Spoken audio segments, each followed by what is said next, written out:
सभी को नमस्कार. First of all, uh, I request to excuse me to uh, not to speak in Kannada because I can understand Kannada, but I cannot communicate as you communicate in Kannada because it is not my mother tongue. That's the reason I cannot communicate. So for this, I request all of you to excuse me. Professor Lingaraj Kammarji, respected professor, and Professor Veeresh Badigir sir, who invited me for this lecture program, and all the organizers who are organizing this kind of program. I hope you have completed 140 programs, and this is 141. And I hope this will give you enlightenment on temple economy. Of course, it is not a new topic. In academic sense, it may be new, but in day-to-day practice, it is as old as our life, because since our existence, we are doing all kinds of things. So maybe we could not observe or maybe observed, but in academic nature, we are going to discuss about temple economy today. And before that, I would like to share the screen.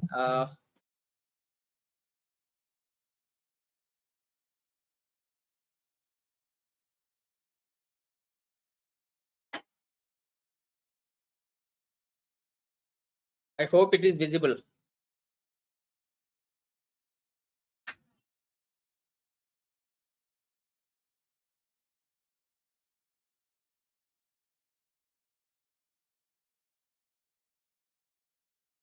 We are all respected participants in this program. We all know and we are all experiencing that the temple is not a new thing for us in our day-to-day life. But of course, when it comes to economic aspect, in terms of academic discussion, it is a new topic because so far nobody has discussed about this kind of topic. So we are practicing day to day. We all know for each and everything, when we go to temple, it is nothing free or nothing stops from economic aspect. From taking coconut to flowers, whatever it is, everything is linked with economic aspects. But many of times we could not observe. But after this discussion, you may be internalizing how much you are spending for temple and how temple is going to help the society as well as the native area and native village and native town, and how temple will be giving a model set to overall development of the human beings. As human beings, every human being is is having a unique character. Each and every person is unique to others, and nobody is copied to others. Sometimes ideas may be copied, but the uniqueness of the human being cannot be copied. In the same way, on this globe, each and every country is unique, and each and every country has its own culture and its own uniqueness. And that's where all the countries have shown their own diversity in livelihoods as well as in living nature. But particularly after Second World War, particularly after Washington Consensus, the economic models of the globe have become into oneness. Whatever the economic model comes from IMF or IBRD, all the countries deliberately are accepted with acceptance or non-acceptance.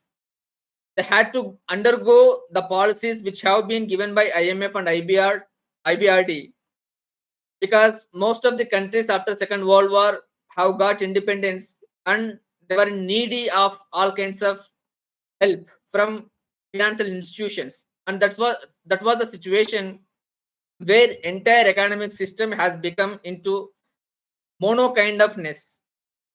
So that's where every country's economic culture and economic models have been disappeared, and only one kind of economic model has been appeared in terms of socialism or in terms of capitalism. That's where our economic discussions concentrated only on two aspects, that is socialism and capitalism. But in real sense, it is much beyond of socialism and capitalism, which we are going to discuss today. India is the land of temples. There is no doubt. Each and every village has one or more than one temples, and it is the epitome of cultural diversity. Each and every family, each and every community, and each and every village has its own culture to perform. And we have lot of congregations which are called Tirtha Yatras. Every family goes uh, one temple or other temple as part of Tirtha Yatra, or we have lot of congregations, means jatras, yearly jatras are our deities, jatras, whichever the deity we believe. And throughout the country, India celebrates about 51 festivals. Out of 51, 71 festivals are celebrated throughout the country and national level, and remaining 34 festivals are being celebrated at the local level. Apart from these 51 festivals, we can observe more than 100 festivals in each and every family, whether it comes to Upanayana or any kind of ritual activities when a baby borns in our family. From that time to till death, we have so many programs as per our culture, and each and every activity is linked with the economic activity. And in our country, more than 2.1 million, means more than 21 lakh temples we have as per 2011 census report.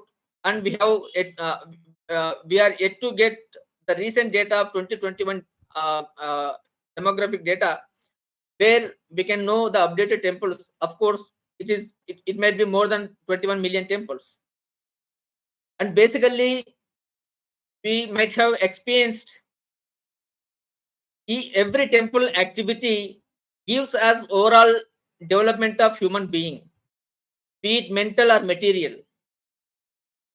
In our childhood, we used to go to temple not only to get mental peace, but also material prosperity. So in the same way, even today, all kinds of business activities and all kinds of cultural activities and all kinds of rituals linked with the temple, and temple gives us a sustainable vibrant economic situation as per our situation. So whatever the situation we have, economical situation we have, based on our economical situation, we tend to consume and we tend to spend as per our requirement. And temples, if you discuss temples alone, it may not be justified, because temples also connected with all kinds of festivals which we celebrate every year. As we discussed, 51 temples throughout the country have been celebrated, and all the festivals are linked with temple rituals. And that's the reason even we cannot isolate festivals, and we cannot isolate temple from festivals. And that's the reason when we are discussing about temple economy, we need to include festivals economy also. And there are certain industries which are completely linked with temples. If there is no temple, these kind of industries cannot flourish. For example, agarbatti industry, which constitute about 3,500 crores annual income for entire industry of agarbatti, incense sticks. In the same way, brassware industry, kumkum, which we put tilak, and floriculture, flower vendors, coconut, bangles, children play items. Just recently, we have completed Holi festival, and in Holi festival, we know how children play with different kinds of items, and how children celebrate Holi festival with different kinds of plastic items. And we have uh, uh, persons who can stitch flags throughout the years, ribbons, gift items. All these industries are completely linked with temple. And if there is no temple, this kind of industries cannot flourish. Just now, as I discussed, after Second World War, each and every country's economy became into one nest, that is a kind of socialism model or capitalistic model, whichever the IMF and IBRD gives us, and all the countries have followed uh, as per their convenience. Of course, sometimes it is compulsory from IMF and IBRD, unless you otherwise you cannot get their own support for your own development.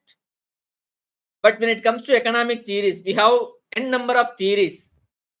And apart from, if we come to James Keynes' theory, in his book, The General Theory of Employment, Interest and Money, he explained that people tend to save only to invest in stocks. But when it comes to stocks, Indian people are investing in stocks only less than 1.5% of the people. Most of the people saves money for their own family and family purposes. And when they are saves money for family purposes, it also includes all kinds of ritual activities and cultural activities which we celebrate throughout the year. That may be festival, or that may be any kind of cultural activity in our family, and any kind of temple activity which we go frequently. So that's where Western economic theories could not success when it comes to India. And most of the economies which followed the model which has been given by IMF and IBRD have faced lot of crises, and USA has experienced more than 43 economic crises, whereas India has experienced less than 2 economic crises. That is only because of our economic policy paralysis, not because of following any kind of economic model which we have borrowed from West. And when it comes to temple economy, temple plays a vital role in economic development. Temple economic activity is not depending on any government or any donation agency or funding agency. Temples attracts huge stocks of wealth from generous people, and people with utmost trust donates money to temple, and with that kind of money, temple develops its own surrounding areas by providing irrigation facilities in olden days, and nowadays it is in different form. But in olden days, if you observe Tirumala Tirupati temple in Chandragiri area, more than 150 villages have been developed only irrigationally developed only through Tirumala Tirupati Devasthanam's investment. And Tirumala Tirupati Devasthanams have constructed irrigation projects in Chandragiri area. With that kind of irrigation projects, now about 150 villages are getting irrigation facilities. In the same way, in majority of the areas of this country have followed this kind of irrigation facilities. If you go to any old temple, there will be a small lake in front of temple, and that lake represents irrigation facilities to the nearby area or in that particular village. And that particular village agriculture activity also used to depend on temple lake or temple pond. So that kind of situation was created during those times, and now the temple ecosystem has been gradually changed, and as per the new economic system or new temple system, the new kind of economic activity also evolved.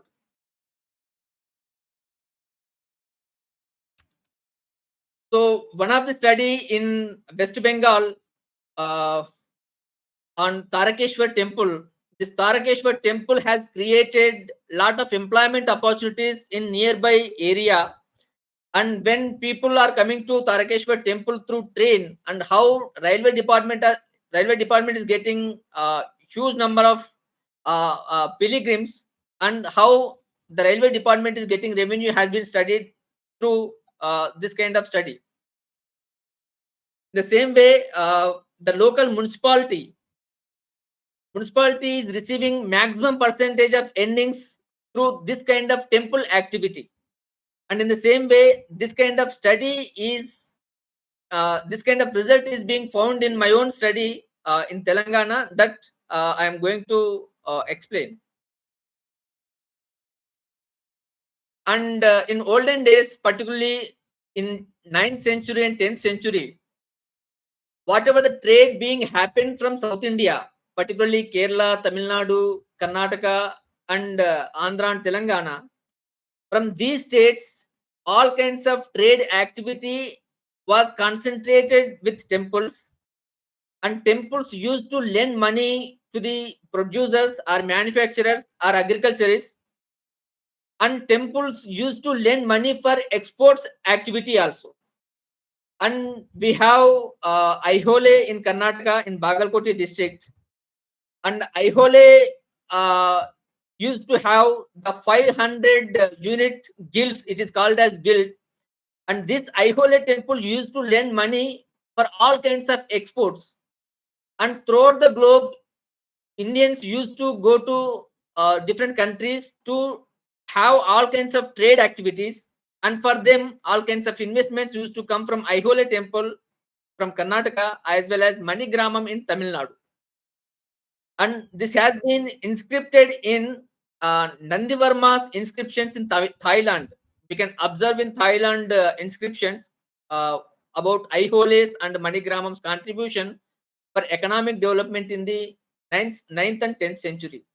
And same has been written in Sanjeev Sanyal's book, The Ocean of Churn, which has been published by Penguin Publications.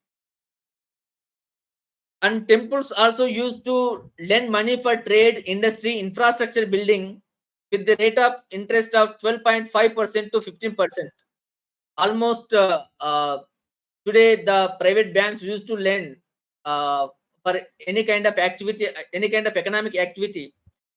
The rate of interest is almost equal of olden days rate of interest which our temples used to lend, that is 12.5% to 15%. When it comes to private lending, that may be more than 15% or more than 24%. But when it comes to bank lending, it is all about 9% to 15%, varies bank to bank and economic activity to activity.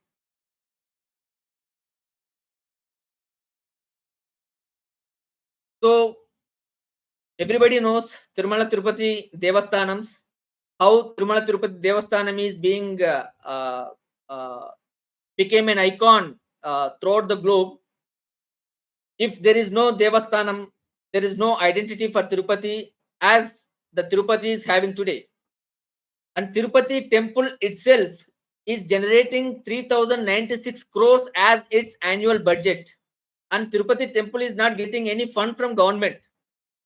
In reverse, Tirupati temple is giving money to government in terms of endowment tax or in terms of different kinds of taxes to the municipality as well as government of Andhra Pradesh.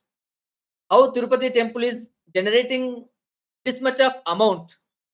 If we observe different categories of Tirumala Tirupati budget, about 365 crores of amount being generated through prasadam, which we takes whenever we go to Tirupati temple, and 727 crores through sales of tickets. We have different kinds of Tirumala Tirupati Devasthanams have different kinds of sevas, that may be break darshan, or that may be different kalyanas, or maybe different kinds of darshanas. And with this kind of tokens, Tirumala Tirupati is generating 727 crores. And through hundi, where people generously donate their own amount and sometimes gold ornaments also. And through this hundi, 1,000 crores of rupees being generated.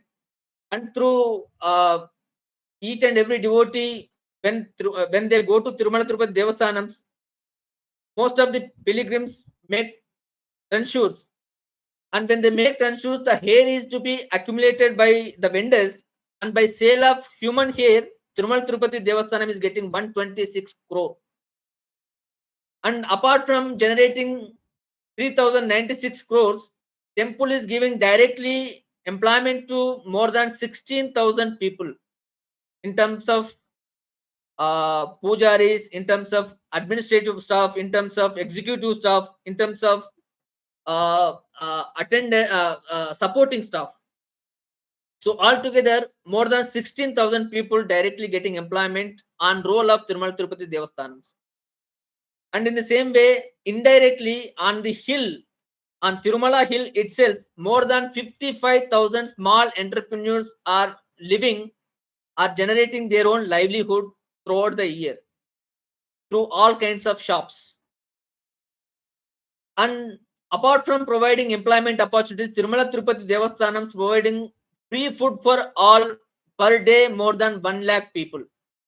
And this kind of activities itself is a model, economic model for all kinds of people and all kinds of policy makers.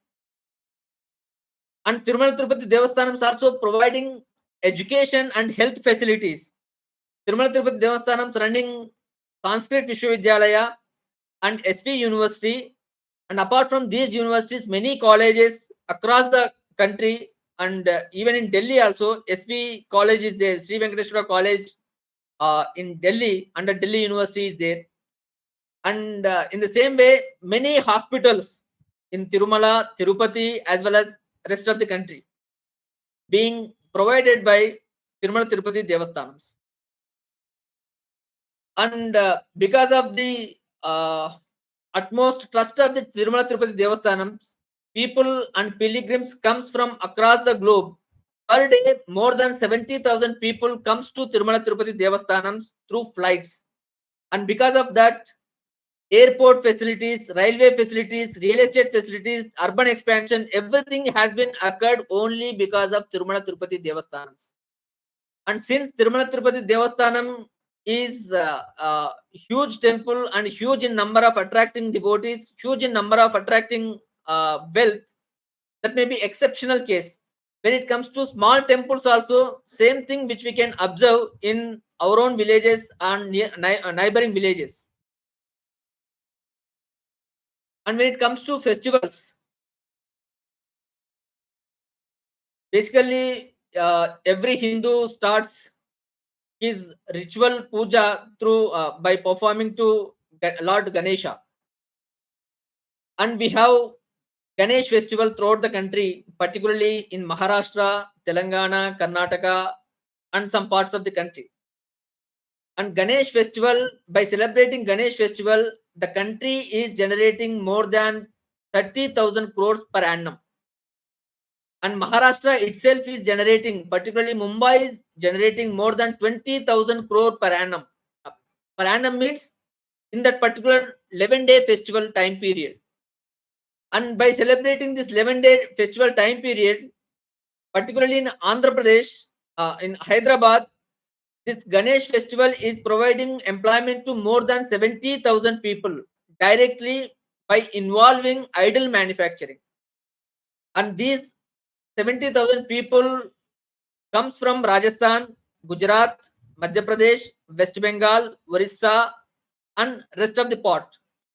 And many of the owners of the idol manufacturers, the uh, enterprise owners, are from Hyderabad area, and those people also in long time migrated people only.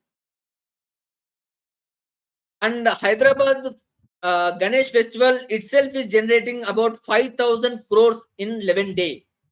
And on the last day, when people goes to immersion of Lord Ganesha, lakhs of people come together on Vinayak Sagar, that is called as Tank Bund or Hussain Sagar Tank Bund, and where the economic activity itself is very unique. Nobody has studied so far, but if somebody studies this kind of economic activity, then this festival itself will become a model to at least some of the areas of the country. And I have studied this Ganesh festival economic activity in Hyderabad, and I have conducted primary survey in Dhulpet, Uppal, Nagol, LB Nagar, Vanasalipuram, Patancheru, and Kukatpalli. And I met almost 153 idol manufacturers. And throughout the year, they employ people of 70,000 altogether. And in the peak season, they need more than 1.5 lakh people. That is from June June to August. Generally, Ganesh festival comes in August, and from June to August, these 3 months time period, they get more than 1.5 lakh people from different parts of the country, and altogether, this Ganesh festival itself is providing more than 2 lakh people employment in Hyderabad itself.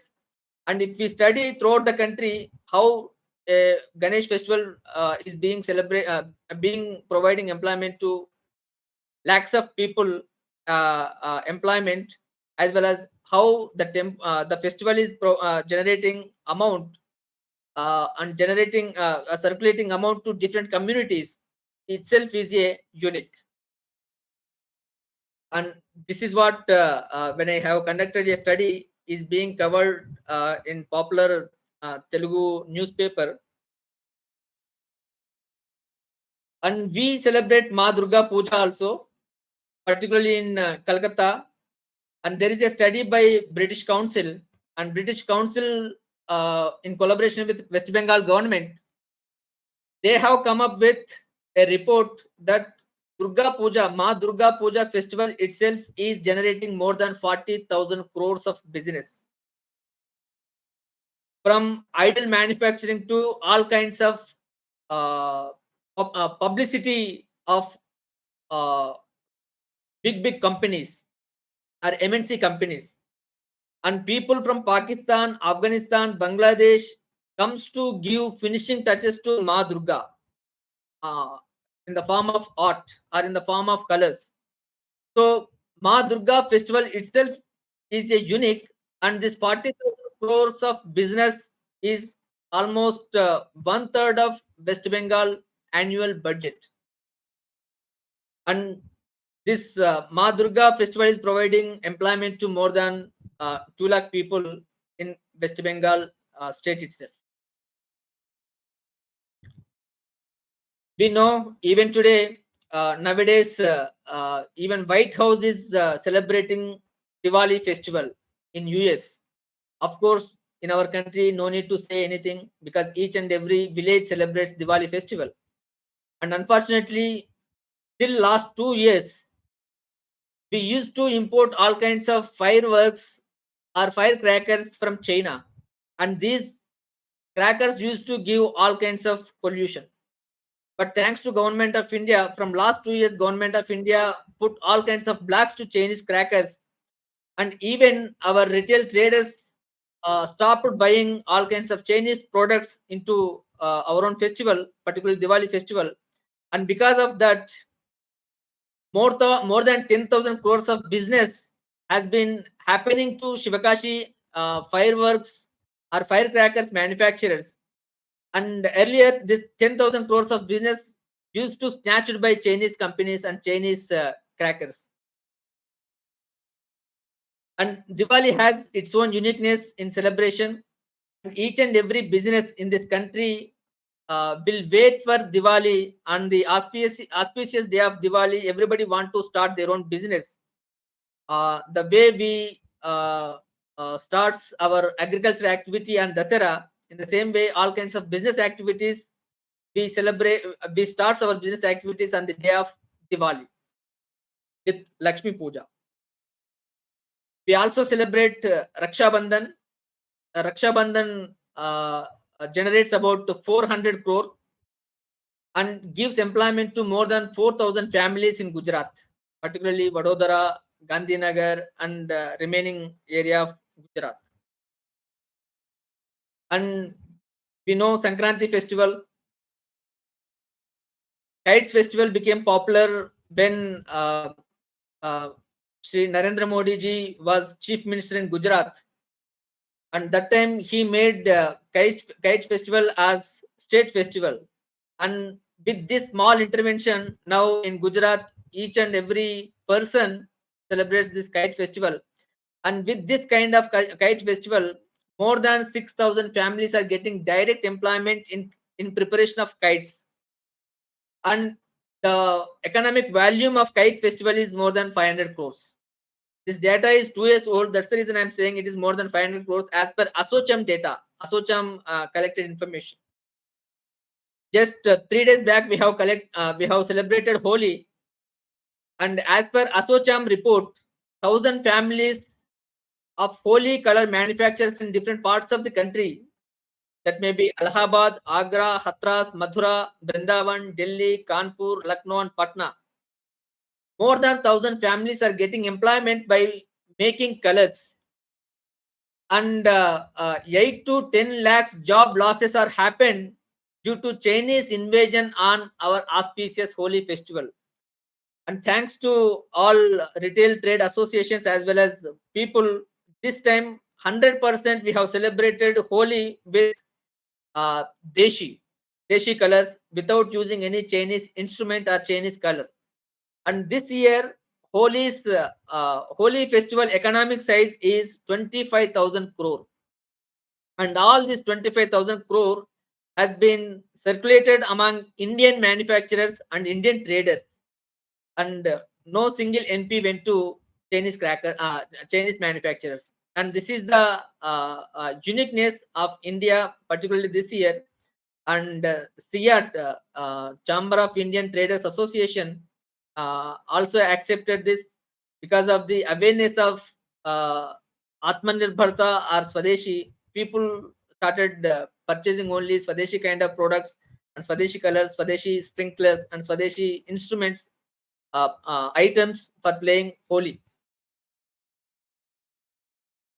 I will come back to China's issue. And when it comes to temple economy, I along with my own students, research students, uh, Shashi Kumar and Shivanjali Shukla, we three together conducted a study in Vemulavada. Earlier, it was part of Karimnagar district. Now itself, Sri Rajarajeshwara and Sirisilla, Rajanna Sirisilla district in Telangana. It is just 150 kilometers away from Hyderabad, and it is called as Dakshina Kasi. So when it comes to uh, temple history, it is called Nila Lohita Shivalingam. It itself is Swayambhu Shivalingam. It has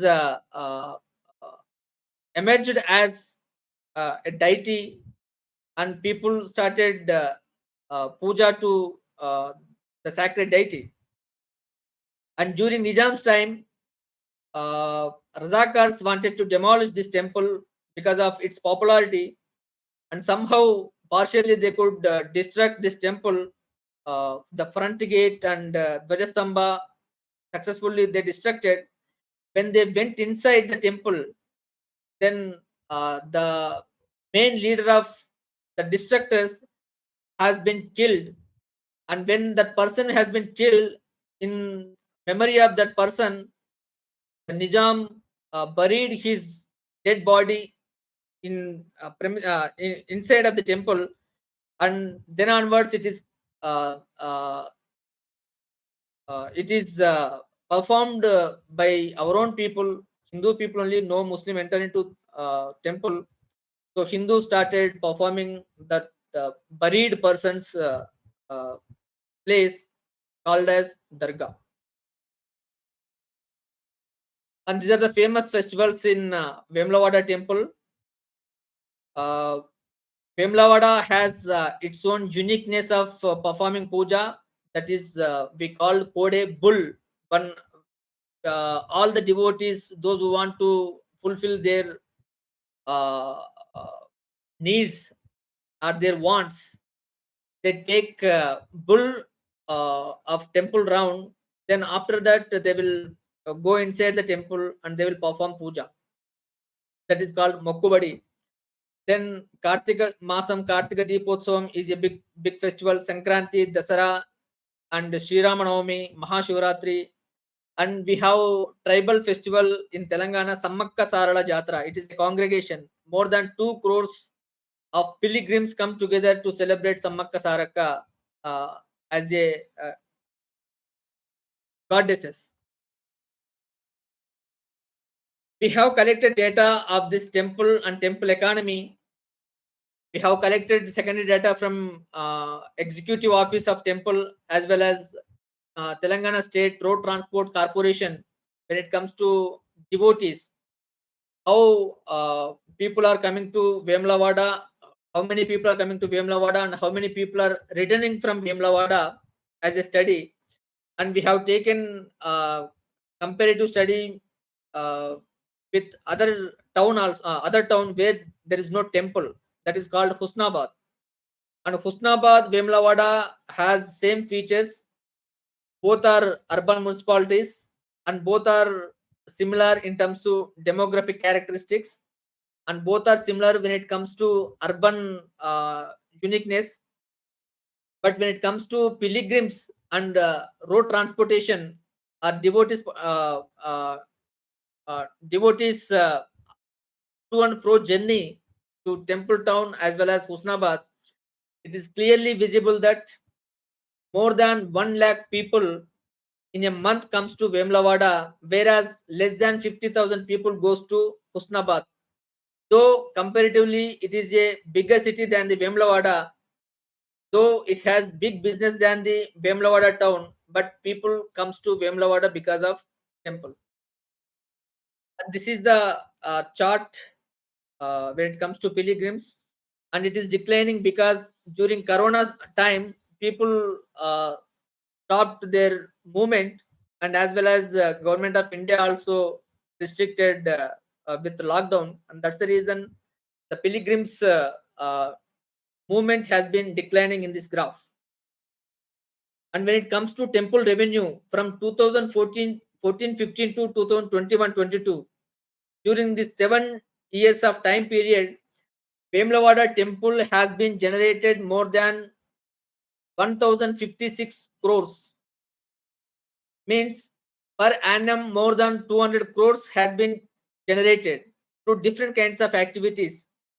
That may be Sri Rajarajeshwara Devasthanams, or by leasing out temple properties or temple land to Bharat LPG gas, or Vemlavada Rajarajeshwara temple is having network temples. That may be Kumravelli temple or Agraram Anjanna temple, and after that Kondagattu Anjanna temple. And generally, whichever family comes to Vemlavada, either while coming to town or Vemlavada, or while going from Vemlavada, people generally take holy darshan of these three temples, and that's the reason through adapted temple also Vemlavada is generating huge amount, and through Nityanna Danam also temple is getting more than 46 crores. Altogether, Vemlavada temple from during last 7 years generated more than 1056 crores. And this is the fluctual chart of Sri Rajarajeshwara Devasthanams, because during lockdown there is slight decline in getting revenue because getting decline of pilgrims. And this small temple is providing direct employment to 528 people. They are on roll of temple records, and through temple money only they are getting salaries, and they will be considered as temple employees. And temple is running two educational institutions, that is Sanskrit College and Sanskrit School. And apart from these two schools, two educational institutions, temple also running Goshala, and in Goshala also people are being employed. And this is the school, and school student strength also 295, and it is less number because the medium and syllabus is completely Sanskrit, because through temple they are developing Sanskrit. So government earnings from temple, the small Vemlavada temple is giving to government of Telangana as endowment and administrative tax. Per annum, temple is giving more than 40 crores. And from 2014-15 to 2021-22, more than 47 crores 5.27% of total earnings, Vemlawada temple has been given to government of Telangana. And to local municipality, uh, more than 2 crores has been given to local municipality. And altogether, more than 892 crores has been given to uh, government of Telangana and local municipality from last 7 years. And in front of temple, many people get employment. The surrounding areas of temple. Here, just left side, one photo is there. One old woman is selling rings by putting small basket in front of her, and every day she do this kind of economic activity for her own livelihood. And as per the discussion, she revealed that per day she is earning 800 rupees in normal day. If there is a celebration or festival in temple or any kind of season is there, then her earnings will be more than 2000 rupees per day. Means with small kind of investment, an illiterate or without having any support, a old woman can survive in temple premises. And this is one example how temples can be inclusive in giving employment opportunities to each and everyone. And right side photo, she is called as Shiva Sattulu, means they will be devoted to the temple for 1 week or 10 days or 11 days or 21 days or 41 days. And throughout this duration, they will be dedicated to temple seva and main deity seva. And during this time, they will not take single NP from home. They simply take donations from pilgrims, and through this pilgrimage donations, they survive themselves and they do all kinds of puja to main deity. And this is a kind of ecosystem being developed by temple.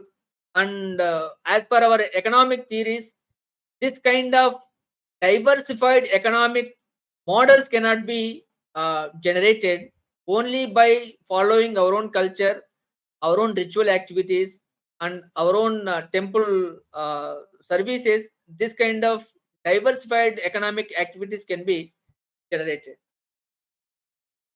And the conclusion is that temples are not only for the getting peace when we have darshan, and temples are beyond peace activity or spiritual activity, that is economic activity. Each and every temple has its own economic model. Unless we explore this kind of economic models, we always fit into one size fits all economic models which have come from west. And our academic textbooks always speaks about the west models are best and rest is west, because we have not explored our own economic models by performing our own economic activities. And now it is the time to explore our own economic activities, economic rituals, and economic performances by exploring that may be temple activity or festival activity or congregation or jatra, whatever it is.